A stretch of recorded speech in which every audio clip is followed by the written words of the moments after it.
Maingay ang buong klase tuwing uwian. Ngunit ang tinig ni Lorraine, ang palaging nangingibabaw.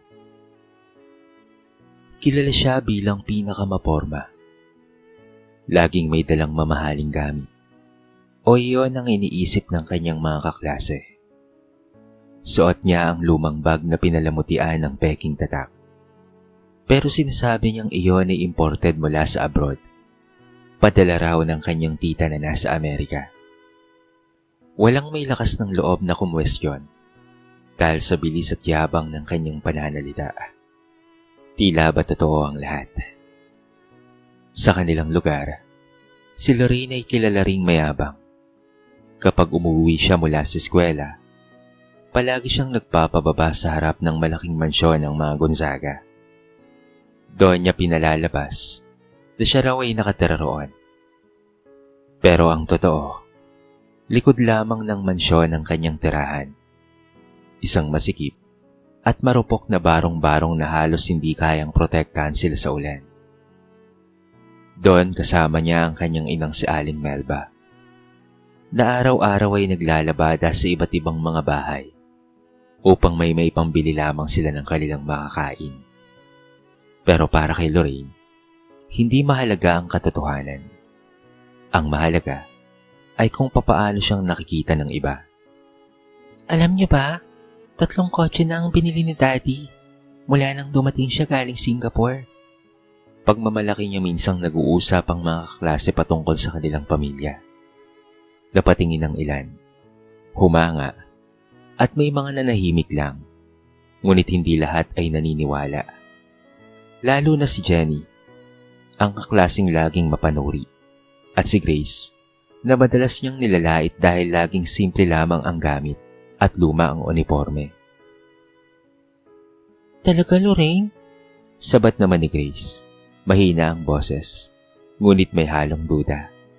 Of course, sagot naman ni Lorraine na may matamis na tawa. Hindi katulad ng iba dyan, kahit isang matinong tsinelas walang maipakita. Namula si Grace at napayoko. Ang iba namang kaklase ay natahimik. Halatang hindi komportable sa sinabi ni Lorraine. Ngunit gaya ng dati, walang naglakas ng loob na sumagot pa. Ganito siya, mapangmata, mapanglait, at handang ipahiya ang iba para lamang maitaas ang kanyang sarili. Bilang dagdag na patunay ng kanyang kasinungalingan, nakipagsabuatan siya minsan sa caretaker ng mansyon, si Aling Lilet. Aling Lilet, sabihin mo naman sa mga kaklase ko na dito talaga ako nakatira. Pagsusumamo niya, nang minsang dinala niya roon ang 2 niyang kaklase. Nag-aalangan si Aling Lilet, ngunit dahil naawa siya sa bata, hindi na siya tumanggi pa. Oo, dito nga siya nakatira. Pamangkin siya ng may-ari. Mahina at alanganing sagot ni Aling Lilet. Nakangiti si Lorraine, habang nakatingin sa mga kaklase niyang halos mapanganga sa ganda ng mansyon. Sa oras na yon, pakaramdam niya ay siya na ang pinakamahalagang tao sa mundo. Ngunit sa bawat kasinungalingang binibitawan niya, lalong lumalalim ang kanyang hukay. Hindi niya alam na sa likod ng kanyang mga pagyayabang, may mga matang mapanuri na hindi niya alam na nagmamasid lamang sa kanya. Sa ngayon ay si Lorraine ang reyna ng klase, ang dalagang mapangmata at mapagkunwari, na handang ikahiya ang sariling dugo at pawis, basta't makamit lamang ang ilusyon ng karangyaang kanyang pinapangarap. Maagang gumigising si Melba araw-araw. Habang tulog pa si Lorraine, bitbit na niya ang malaking bayong na puno ng labahin ng iba't ibang kapitbahay. Ang mga kamay niya ay magaspang na dahil sa sabon at sa init ng araw. Ngunit hindi niya iniinda ang sakit at pagod. Para kay Melba, ang mahalaga ay may mailaman siya sa tiyan ng kanyang anak at may maipangbaon nito at pamasahe sa eskwela. Ngunit kung gaano siya kasipag, ganoon naman ikinakaila ni Lorraine ang kanyang ina. Para sa dalaga, nakakahiya ang magulang na isang labandera. Ano na lang ang sasabihin ng mga kaklase ko? Kung malalaman nila na ang nanay ko ay naglalabada lang. Bulong niya minsan sa sarili, habang pinagmamasdan ang kanyang nanay na pawis sa paglalaba. Isang hapon, pagkatapos ng klase, sabay-sabay na umuwi ang ilang estudyante, kasama si Lorraine. Nakita nila si Melba sa kanto. Pawisan, pitpit ang malaking batya ng labada at nakasombrero para sa proteksyon sa araw. Masayang kumaway si Melba nang makita ang anak. Lorraine, anak. Masiglang tawag ni Melba, ngunit si Lorraine naman ay biglang nanigas. Ang mga kasama niya, sina Jenny at Chris at ilang mga kaklase, ay napatigil din at nagtanong, Nanay mo ba yan? Mabilis na umiwas na lamang si Lorraine at bigla siyang umiling. Hindi no, hindi ko siya kilala. Mabilis niyang sagot, sabay tawa ng pilit. Baka ibang tao lang yan. Kitang-kita ni Melba ang pag-iwas ng anak. Ang kanyang mga mata ay napuno ng lungkot. Hindi na siya lumapit, bagkus ay tahimik na lamang na tumalikod habang mabigat ang hakbang. Tangay ang sakit na para bang tinusok ang kanyang puso. Samantala, sa loob-loob ni Lorraine, kinakabahan siya. Pero pinilit niyang magpakita ng matatag na anyo. Ayaw niyang masira ang imaheng pinaghirapan niyang buuin sa mga kaklase. Ang imahe ng isang anak mayaman. May bahay na malapalasyong mansyon, inang may negosyong malaki, at marami pang iba. Kinagabihan, umuwi si Lorraine sa barong-barong nila. Tahimik si Melba, abala sa pagluluto ng kanin na tuyo. Nay, gutom na ako. Aniya, parang walang nangyari. Ngunit hindi na nakapagsalita pa si Melba. Pinagmasdan lamang niya ang anak. Pilit na ikinukubli ang sakit na dinadala. Habang kumakain, nagsalita si Aling Melba ng marahan. Anak, sana huwag mong ikahiya kung ano tayo. Hindi masama ang maging mahirap, anak. Masama lang kung magpapanggap ka ng hindi totoo. Ngunit mabilis siyang pinutol ni Lorraine. Nay, hindi niyo naiintindihan.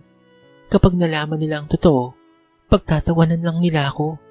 Ayokong maging katulad ni Chris na laging inaapi at minamalit dahil mahirap. Ayokong pagtawanan. Tumahimik si Aling Melba. Sa kanyang puso, alam niyang lumalayo ang anak sa katotohanan. Ngunit bilang ina, ang tanging magagawa lamang niya ay pagdasal na balang araw.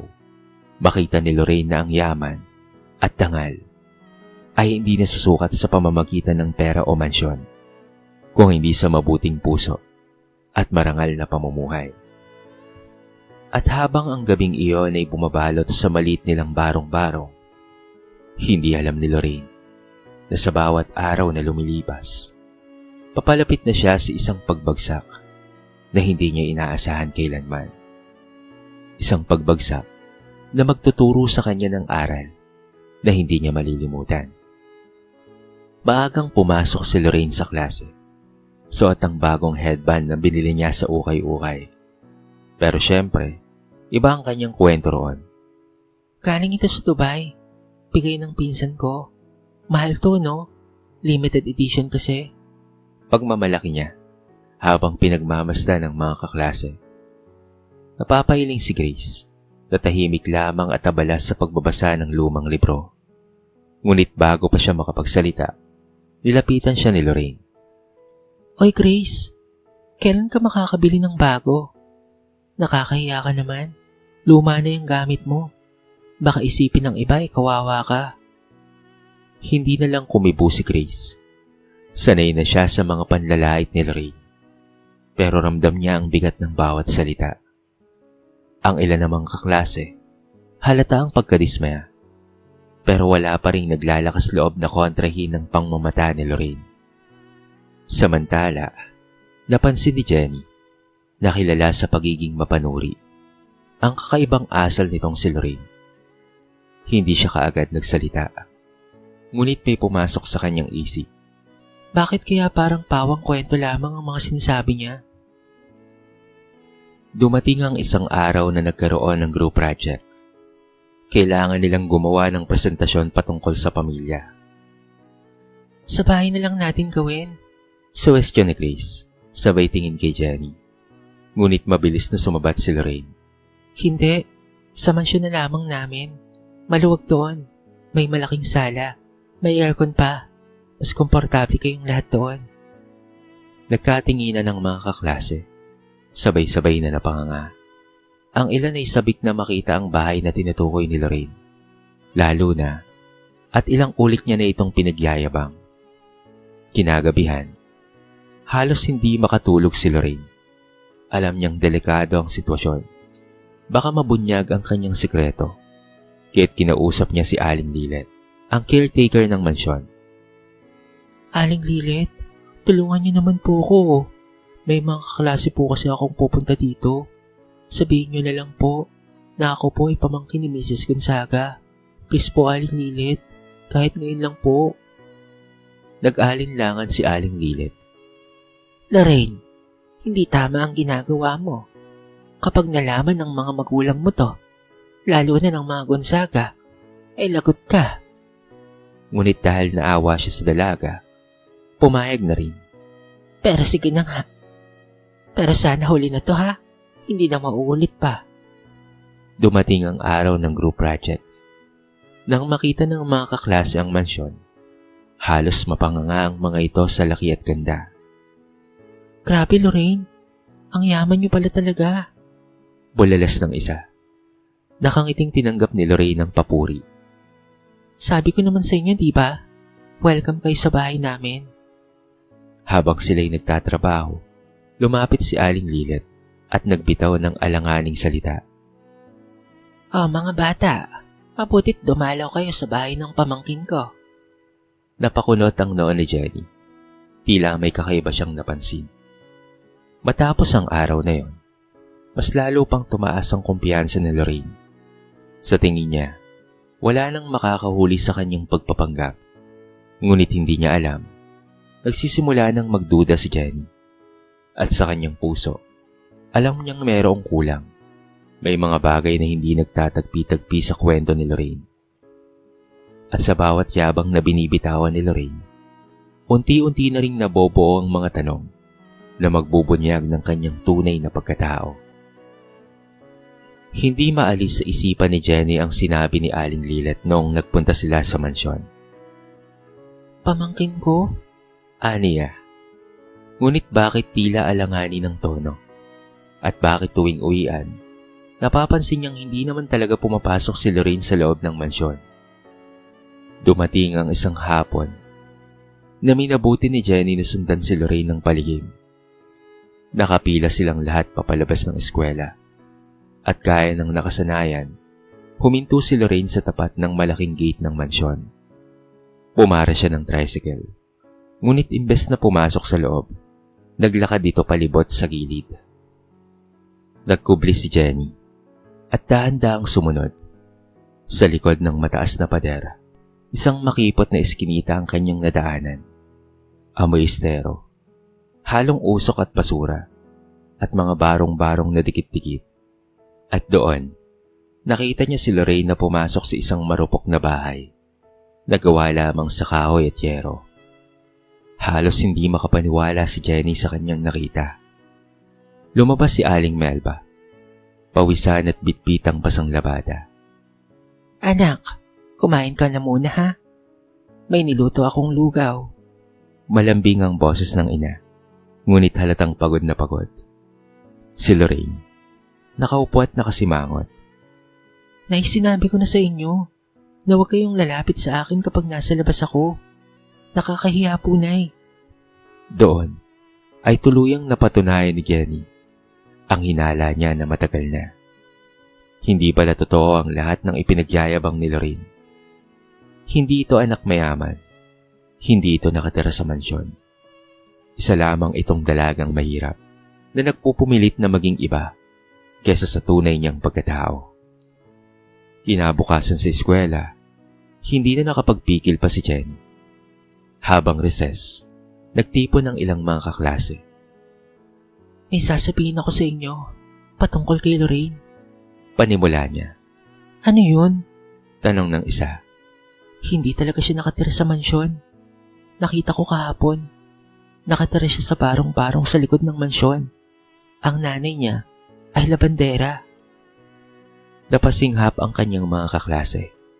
Hindi kaagad sila naniwala. Ngunit halata sa mukha ni Jenny ang kaseryosohan.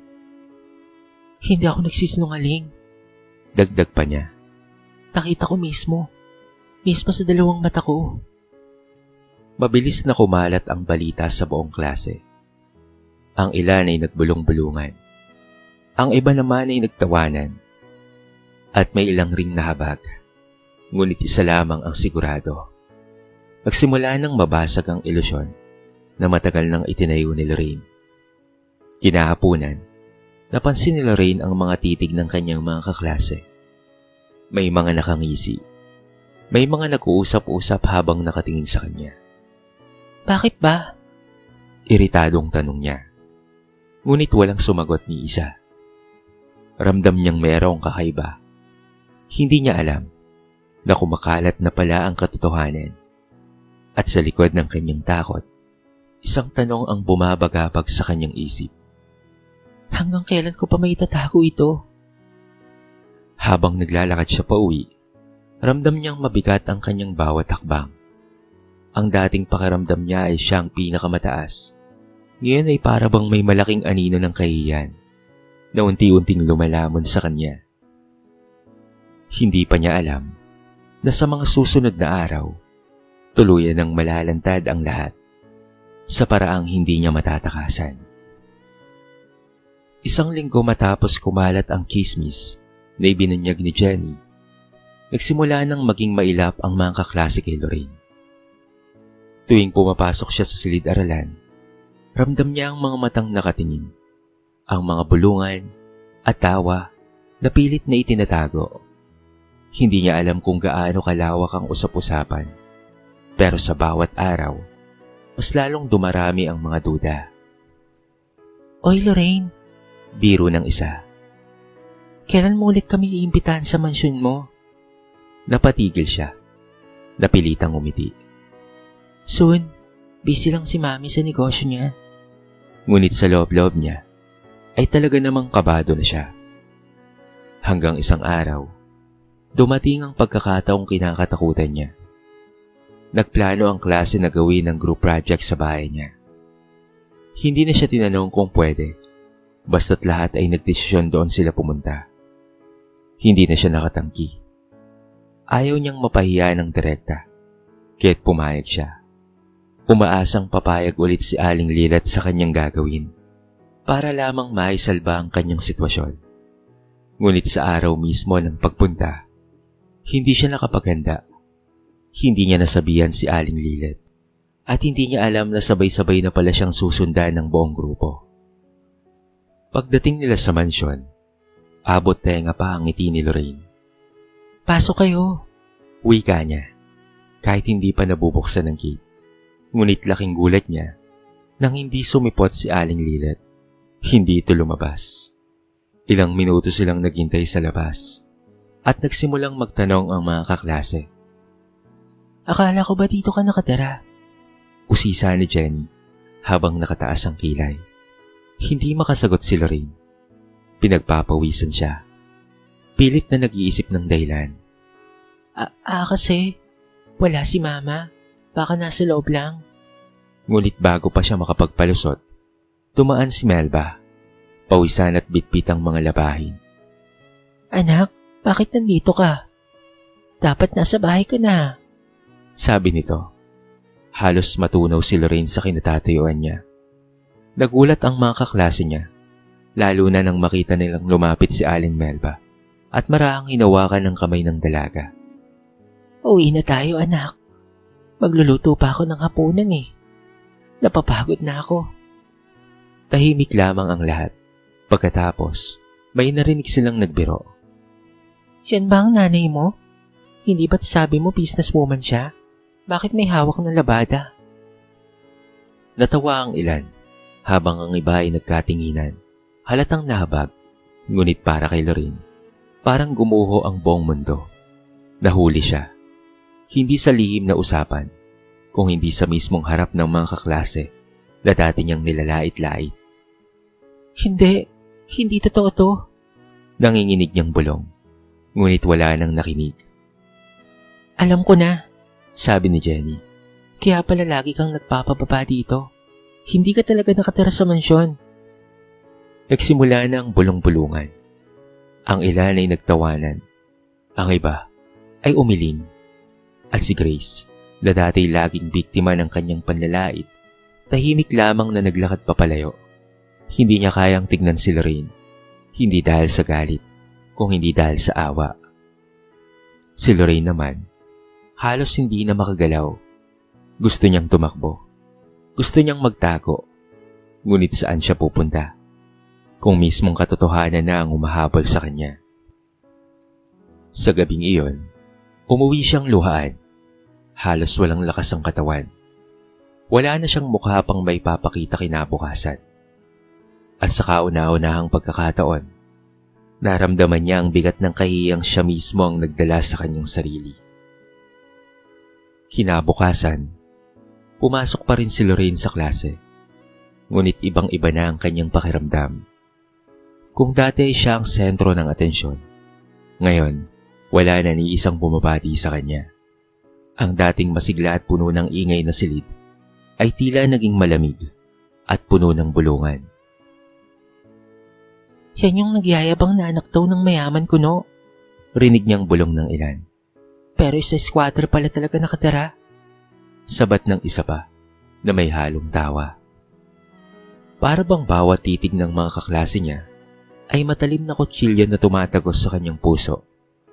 Hindi siya makatingin ng diretso. Ang dating reyna ng klase, ngayon ay parang wala ng halaga. Umupo siya sa kanyang armchair at tinignan ng paligid. Si Grace, na dati niyang nilalait, ay nakangiting nakikipag-usap sa mga kaklase. Si Jenny, bagaman hindi tumatawa, ay seryosong nakatingin sa kanya. Wala na siyang kakampi. Wala na ang ilusyon ng karinyaan na dati niyang pinagmamalaki. Nang tawagin siya ng guro para mag-report, halos hindi siya makapagsalita. Nanginginig ang boses niya at naramdaman ng lahat ang bigat ng hiya na bumabalot sa kanya ng mga sandaling iyon. Pagkatapos ng klase, isa-isa nang nagsialisa ng kanyang mga kaklase at iniwan siyang mag-isa sa loob ng silid. Pagka-uwi, sinalubong siya ni Aling Melba na nag-aayos ng mga pinatuyong labada. Anak, kumain ka na. May tinola akong niluto para sa'yo. Ngunit imbes ng umiti, napahagulgol na lamang si Lorraine at yumakap sa kanyang ina. Nay, sorry. Sorry po talaga. Iyak niya. Nagulat si Aling Melba, ngunit niyakap niya ang kanyang anak. Bakit ka nagsusorry, anak? Dahil kinahiya po kita. Dahil nagpanggap po akong anak ng mayaman. Ngayon, lahat ng kaklase ko, tumatawa sa akin. Ayoko na, Nay. Ang sakit-sakit po. Hinaplos ni Aling Melba ang buhok ni Lorraine. Anak, kahit kailan, hindi ako magagalit sa iyo. Pero sana'y matutunan mo na hindi mo kailangang magpanggap para lamang mahalin ka ng ibang tao. Hindi kasalanan ng pagiging mahirap, anak. Ang kasalanan ay kapag nagkunwari ka na hindi ikaw. Lalong napahagulgol si Lorraine. Sa unang pagkakataon, naramdaman niyang tunay siyang nagkamali. Nakita niya ang mga sugat sa kamay ng kanyang ina. Ang pawis na bumabalot sa mukha nito. At ang pagod na katawan na walang ibang inisip kung hindi ang kapakanan niya. At doon niya naisip at napagtanto. Bakit ko ba siya ikinahiya? Bakit ako nagpanggap? Sa mga sumunod na araw, halos ayaw niya nang pumasok. Kapag nasa eskwela, iniiwasan siya ng kanyang mga kaklase. Walang gustong makipag-group sa kanya. Kahit sa kantin, madalas siyang kumakain na mag-isa. Para bang meron siyang sakit na nakakahawa. Ang mga nilalait niya noon, tulad ni na Grace at ng iba pa, ngayon ay siya na ang tumitingin sa kanya na may halong awa at panunumbat. Isang araw, nilapitan siya ni Grace. Alam mo, Lorraine, hindi ako galit sa'yo, pero sana matutunan mo na hindi lahat ay nadadaan sa pag-iiyabang. Mas masarap kung tatanggapin ka ng tao dahil sa kung sino ka, hindi sa kung ano ang meron ka. Tumango lamang si Lorraine. Luhaan, wala siyang masabi, dahil alam niyang tama ito. At doon nagsimulang pumasok sa kanyang isipan ang tanong. Paano nga ba ako makakabangon mula rito? Makalipas ang ilang linggo ng pananahimik at pangutya, natutunan ni Lorraine ang manatiling tahimik sa klase. Kung dati ay siya ang pinakamalakas tumawa, pinakamaingay, at pinakapuno ng kwento patungkol sa mga ari-arian, ngayon ay halos hindi na siya umiimik. Noong una, akala ng lahat ay nagpapaikot lamang siya. Ngunit nang tumagal, napansin nila na unti-unti na siyang nagbabago. Isang araw, kinausap siya ng guro patungkol sa nalalapit na outreach program ng kanilang klase. Lorraine, kailangan natin ng volunteer na tutulong na magturo sa mga bata sa isang maliit na komunidad. Gusto mo bang sumali? Natigilan siya. Kung dati, siyak tatanggi siya dahil hindi siya sanay na makihalubilo sa mga kapwa mahirap. Ngunit sa pagkakataong iyon, ngumiti siya at tumango. Opo ma'am, sasali po ako. Sa outreach, kasama niya sina Grace at Jenny habang nagtuturo sila ng simpleng pagbasa at pagsulat sa mga batang maralita. Nakita ni Lorraine ang sarili sa kanila. Nakita niya kung papaanong ang mga mata ng mga bata ay kumikislap kahit sa simpleng atensyon at pagtuturo lamang. At doon niya naramdaman ang kakaibang saya. Isang kasiyahang hindi niya pa naranasan kahit kailan sa kanyang pagpapanggap. Sa unang pagkakataon, hindi niya na kailangang magsinungaling para mapansin. Hindi niya kailangang magpanggap na mayaman para maging espesyal. Natutunan niyang ang tunay na halaga ng tao ay hindi nakikita sa damit, bahay, o gamit, kung hindi ito ay nakikita sa puso at sa kilos. Pag-uwi niya, nadatnan niya ang kanyang ina na pagod galing sa paglalaba. Dinalhan niya ito ng pagkain mula sa outreach. Naipasensya na po ulit sa lahat ng kahihiyan na idinulot ko po sa inyo. Pero pangako po, mula ngayon, babawi na po ako. Mag-aaral po ako ng mabuti, hindi para ipagyabang, kung hindi para balang araw, matulungan ko po kayo. Napaluha si Aling Melba at niyakap ang kanyang anak. Yan ang pinakamasarap na marinig, anak. Hindi ka kailangang maging mayaman para mahalin. Anak kita, at sapat na yon, at minamahal kita, anak. Mula noon, naging mas masipag si Lorraine sa pag-aaral. Hindi man kaagad nawala ang pananaw sa kanya ng iba, pero unti-unti nilang nakita ang pagbabago niya. Natutunan niyang ngumiti at bumati ng totoo, tumulong sa kapwa, at higit sa lahat ay magpakumbaba. Isang araw, nilapitan siya ni Grace. Alam mo, Lorraine, nagulat ako. Hindi ko inakala na kaya mong magbago. Ipagpatuloy mo yan. Mas maganda kang tao kapag totoo ka. Ngumiti si Lorraine. Salamat, Grace, ha? At pasensya na sa lahat ng masasakit na nasabi ko noon. Tinanggap ni Grace ang kanyang paghingi ng tawad. At doon ay nagsimulang unti-unti siyang muling tinanggap ng kanyang mga kaklase. Hindi naging madali ang lahat, ngunit natutunan ni Lorraine ang pinakamahalagang aral sa buhay. Hindi masama ang mangarap at maging ambisyosa, ngunit huwag kailanman ipapagawa yun sa pamamagitan ng kasinungalingan at pangmamaliit sa iba. Sa huli, hindi ang mansyon ng ibang tao ang nagbigay sa kanya ng halaga, kung hindi ang maliit nilang barong-barong na puno ng pagmamahal ng kanyang ina at ang sariling sipag at pagbabago na pinili niyang yakapin. At mula sa araw na yon, ipinangako ni Lorraine sa kanyang sarili na hindi niya na muli pang ikakahiya ang kanilang kahirapan dahil sa likod ng lahat ng hirap at kapintasan, Natutunan niyang doon pala nagmumula ang kanyang tunay na lakas. Lumipas ang mga taon. Nagtapos si Lorraine ng kolehiyo. Hindi bilang pinakamayaman sa klase, kung hindi bilang isa sa pinakamasipag at pinakamatatag na estudyante. Sa tulong ng mga scholarship at ilang mga part-time jobs, nakapagtapos siya ng may dangal. Ang mga dating kaklase niya na saksi sa kanyang pagbagsak ay naging saksi rin sa kanyang muling pagbangon. Naging guro siya, hindi dahil sa pera, kung hindi dahil nais niyang ipasa ang aral na natutunan niya. Tuwing nakatayo siya sa harap ng klase, nakikita niya ang kanyang sarili sa mga estudyanteng naiiya sa kanilang pinagmulan.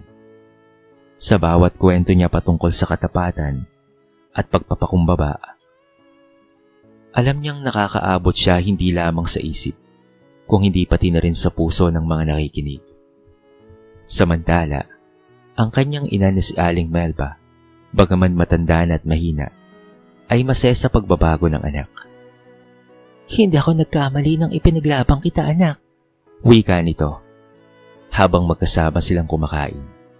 Ngayon, hindi na ako natatakot na iwan kang mag-isa. Dahil alam kong kaya mo nang tumayo sa sarili mong mga paa, anak. At si Lorraine, na dating ikinahiya ang pagiging mahirap, ay natutong ipagmalaki ang kanyang pinagmulan. Hindi niya na ikinubli pa ang kanilang barong-barong na bahay, na minsang kanyang itinuring na sumpa. Dahil doon siya tumibay, doon siya natutong mangarap, at doon siya natutong wag maliitin ang sarili, at pati na rin ang kanyang kapwa. Sa kwentong ito, marami tayong mapupulot na aral.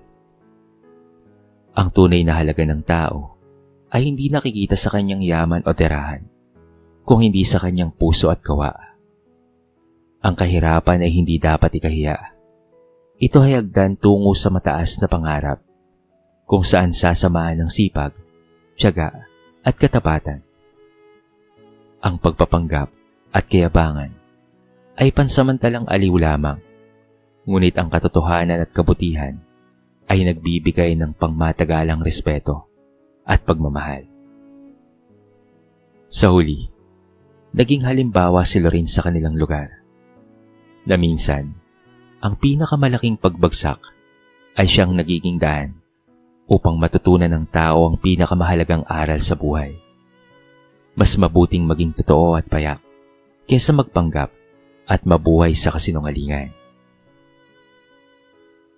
Dito na po nagtatapos ang ating mixing kwento sa araw na ito.